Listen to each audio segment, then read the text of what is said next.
Inspector, त हाम्रो चक्रव्यूहमा फसिस। म अभिमन्यु होइन चक्रव्यूहमा फस्ने, अविनाश हुँ। जहाँ जान्छु शत्रुहरूको नाश गर्छु र तँलाई थाहा रहेनछ, मलाई चक्रव्यूह फोड्न पनि आउँछ, चक्रव्यूह बनाउनेको हात खुट्टा तोड्न पनि आउँछ।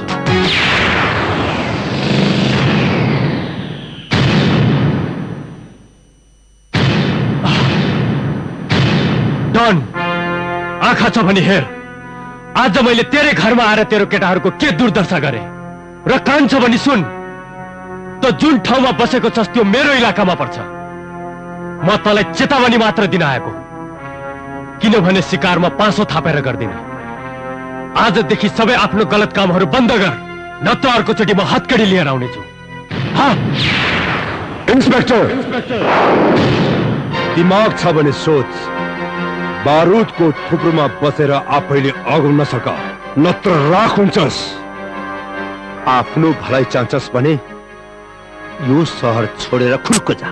मैले जुन दिनदेखि प्रहरीको वर्दी लगाए त्यो दिनदेखि आफ्नो भलाइको कुरा छोडिदिसके।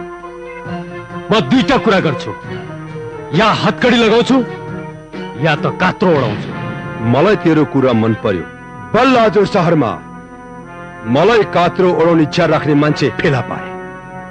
आजदेखि तेरो र मेरो खेल सुरु। अर्को पटक आउँदा खेल खत्म गरिदिन्छु। म जे देख्छु त्यो बोल्छु, र जे बोल्छु त्यो गर्छु।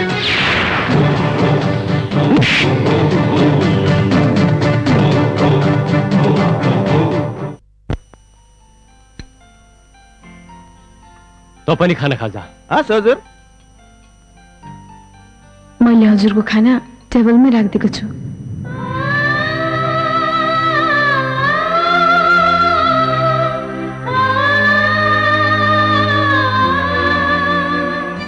आज आमाको मुखेनी दिन हो। म माइत जाँदैछु, फर्किन अलि ढिलो होला। हजुर खाना त तारा खाइस्यो।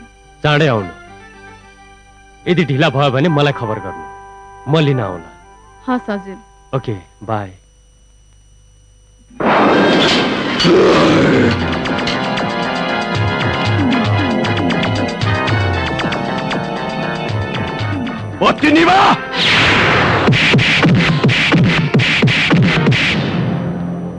जय नेपाल सर।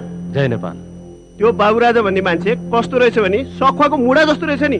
त्यसलाई पिड्दा पिड्दा साबर सबै थाकिसक्नु भयो नि।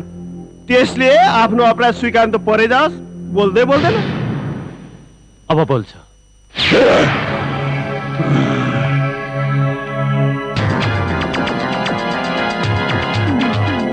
जय नेपाल साहब। इंस्पेक्टर, पेट मलाई, जति सक्छस् पेट मलाई, पिटेर मार मलाई। मलाई जुन्तो नछोड, मलाई जुन्तो छोडिस् भने त बात तैरस। मलाई मार्ने त धेरैले इच्छा गरे, कोही त सिधै माथि पुगे, कोही त खोरमा छ। यो सालेलाई यति कुट, जिउँदो होस् तर हिडुल गर्न नसकोस्, हात होस् तर बैशाखी समाउन नसकोस्।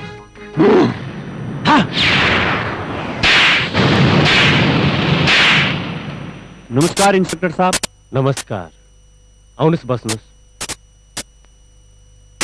भन्नुहोस्, म तपाईँको के सेवा गर्न सक्छु? म बाबुराजाको वकिल हुँ। कसैलाई पनि 24 घण्टा भन्दा बढी हिरासतमा राख्न पाइँदैन।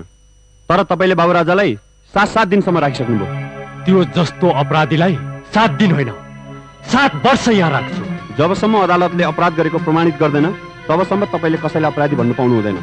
बाबुराजालाई छोडिदिनुहोस्, नत्र म बाध्य भएर अदालतसम्म जानुपर्ने हुन्छ। हवलदार साहब। जय नेपाल साहब। बाबुलाई लिएर आउनुहोस्। हस्। वकिल, मैले अदालतको धम्कीले बाबुलाई छोडेको होइन। तपाईँ अहिले बाबुलाई लिएर जानुहोस्। म अर्कोचोटि बाबुलाई समाउँदिन, सिधै गोली ठोकेर मार्नु।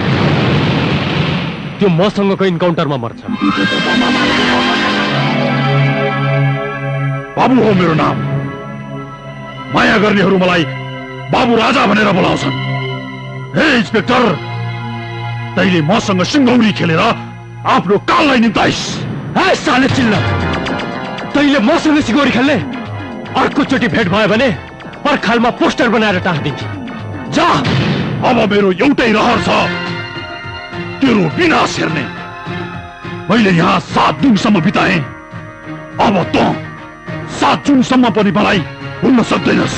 यसलाई लिएर जानुहोस्, नत्र यही गोली ठोकिदिन्छु साले नै। जाउँ सर, जाउँ।